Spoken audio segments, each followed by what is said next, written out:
जी, तो कम्युनिज्म की तारीख की बात करें तो सबसे पहले पैदावार और दौलत के ज़राए पर कब्जा की जंग, इसी को कम्युनिज्म का नाम दिया जाता है तारीख में, प्री हिस्टोरिक डेज के अंदर। यूनानी दौर में अगर हम ये बात करें तो इसके ऊपर बात होती थी, जो यूनानी फिलोसफर्स थे वो जिन बातों पे जोर देते थे वो होती थी हम आहंगी, म्यूचुअल अंडरस्टैंडिंग, और उसके बाद अमन, निजी मलकियत का ना होना। अगर आप ग्रीक दौर के अंदर देखें तो वहाँ पर जो लोग होते थे उनके पास निजी मलकियत के ना होने के ऊपर ही जोर दिया जाता था, अगरचे वहाँ उस दौर के आते आते निजी मलकियत के हवाले से लोगों में ये भेड़चाल शुरू हो चुकी थी। फिर हम दूसरे दौर में आते हैं तो इब्तदाई ईसाइयत का जो दौर है, इसके अंदर भी कैथोलिक चर्च, बकाए बाहमी और शरीके मलकियत होने का कॉन्सेप्ट आ चुका था। असल में कुछ इकोनॉमिक्स की टर्म्स आएंगी इसके अंदर, तो जो अब आप उनसे वाकिफ़ हैं तो वो तो बड़ा अच्छी तरह उनको समझ लेंगे कि माजरत वक्त की कमी के बायस कुछ टर्म्स को मैं एक्सप्लेन नहीं कर पाऊँगा, तो जिनको मालूमात हासिल करनी हो वो टेक्स्ट बुक से इनके मीनिंग्स वगैरह देख ले, वक्त की किल्लत के बाद हम बात नहीं कर पाए।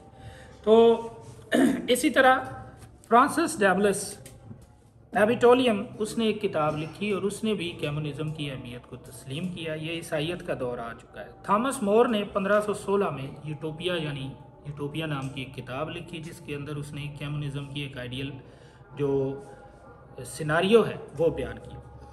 फिर हम बात करें 1895 में जब इंग्लिस्तान के अंदर क्रॉमवेल की हुकूमत थी, तो उस वक्त सिविल वार अपने अरूज पर थी। तो क्रॉमवेल ने जो इस्लाहात नाफिज की इंग्लैंड की मईशत को उठाने के लिए, टैक्सेस की भरमार कर दी और लोगों के ऊपर हालात ज़िंदगी तंग की है, तो जिसके नतीजे में एक बगावत हुई और क्रॉमवेल को तख्त से उठाकर फेंक दिया गया। तो उसके नतीजे में भी ये बड़ी तब्दीलियाँ लाने वाला एक किरदार कम्युनिज्म ही था, जब लोग बगावत पर उठ खड़े हुए। लफ्ज़ कम्युनिस्ट असल में 1840 में मुस्तमिल, पहली बार इसको कॉइन किया गया 1840 में लफ्ज़ कम्युनिस्ट। ये फ्रांसीसी लफ्ज़ कम्युनाइज से निकला है और इस लफ्ज़ के असरात आने वाली रहती सदियों तक मौजूद रहेंगे। कार्ल मार्क्स ने बताया है कि कम्युनिज्म की इब्तदा तब हुई जब इंसान ने जायदाद बनाना शुरू कर दी। ये सोच तब आना शुरू हुई। पहले के दौर के इंसान की अगर हम बात करें तो उस दौर में इंसान कबीलों में जब रहता था तो प्राइवेट ओनरशिप का तो कॉन्सेप्ट ही कोई नहीं था। लोग इकट्ठे निकलते, जंगल में जाते, शिकार करके लाते, जो चीज़ शिकार करके लाई जाती वो पकाई जाती थी और उसको सब लोगों में बराबर बांट दिया जाता था। So that was equal distribution. इब्तदाई शक्ल में सब लोग कम्युनिस्ट थे, ये कार्ल मार्क्स का कहना है।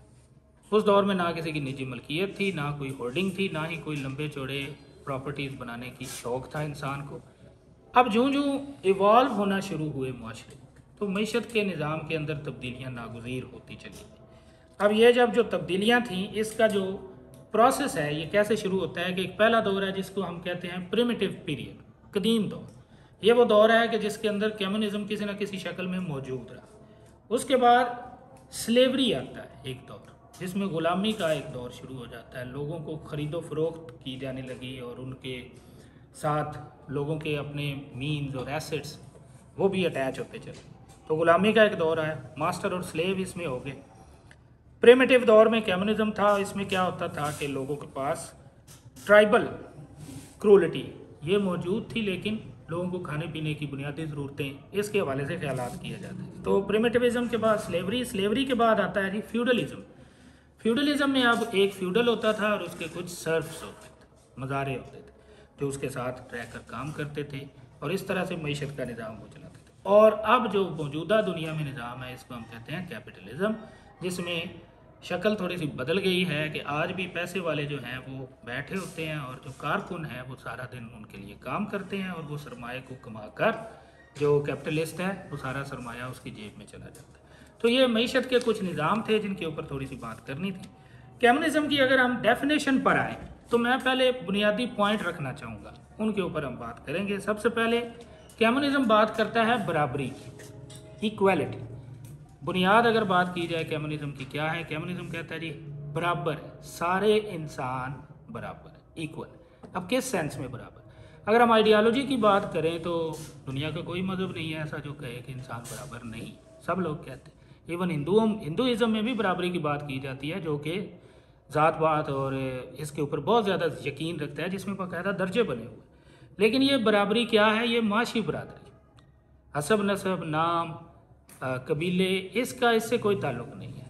मार्क्स बात करता है कि रिसोर्सेज की बराबर तकसीम, माशरे में जितने भी रिसोर्सेज हैं, ज़राए हैं, उनको इक्वल डिस्ट्रीब्यूट किया जाए among all the people in the society, बराबरी। दूसरा इसका पॉइंट क्या है? Every worker has to contribute by his work. हर इंसान ने मईशत के अंदर कंट्रीब्यूट करना है, हिस्सा डालना है काम करके, यानी माशरे का हर फर्द काम करेगा, कोई भी फारिग नहीं बैठेगा, चाहे वो मर्द हो या औरत हो। Everyone has to contribute. तीसरी चीज़ जो इसका बुनियादी पॉइंट है वो है मुस्तहकम मुआशी निज़ाम। एक ऐसा मुस्तहकम मुआशी निज़ाम बनाया जाएगा जिसमें सब की ज़रूरतों का ख्याल रखा जाए। ये नहीं है कि एक बंदा जो है वो सारी ज़मीन पर कब्ज़ा करके बैठ जाए या सारा अनाज उसी के पास हो और कुछ लोग भूख की वजह से बिलक बिलक कर मर जाए। तो मुआशी मुस्तहकम निज़ाम दिया जाएगा। चौथी चीज़ क्या है? मजबूत मुआशी कम्युनिटीज़, ऐसी कम्युनिटीज़ जो स्ट्रॉन्गर हो in the sense of economics, यानी इसको हमने सिर्फ माशी पस मंज़र में इन चीज़ों को देखना है। पांचवी जो चीज़ है जिसके ऊपर बहुत ज़्यादा ऑब्जेक्शन भी आती है मॉडर्न वर्ल्ड के ऊपर, लेकिन इस चीज़ को थोड़ा सा समझना है आप, वो कहता है कि कंपटीशन नहीं होगा। There will be no competition among the population, among the person, among the people of a population. उनके दरमियान किसी किस्म का मुकाबला नहीं होगा। यानी एक बंदा है, उसने 6 घंटे काम करना है, दूसरे ने भी 6 घंटे ही काम करना है, उनके दरमियान देयर इज़ नो कंपटीशन। सब लोग कंट्रीब्यूट करेंगे, सब लोग की मुफाद आमा के लिए, कलेक्टिव वेलफेयर के लिए। और आखिरी जो इसका पॉइंट है वो है मौसर तरीके से ग़िज़ा तकसीम करना, ज़राए की तकसीम करना, मौसर तरीके से ज़राए की तकसीम। अब ये तो थे इसके की पॉइंट।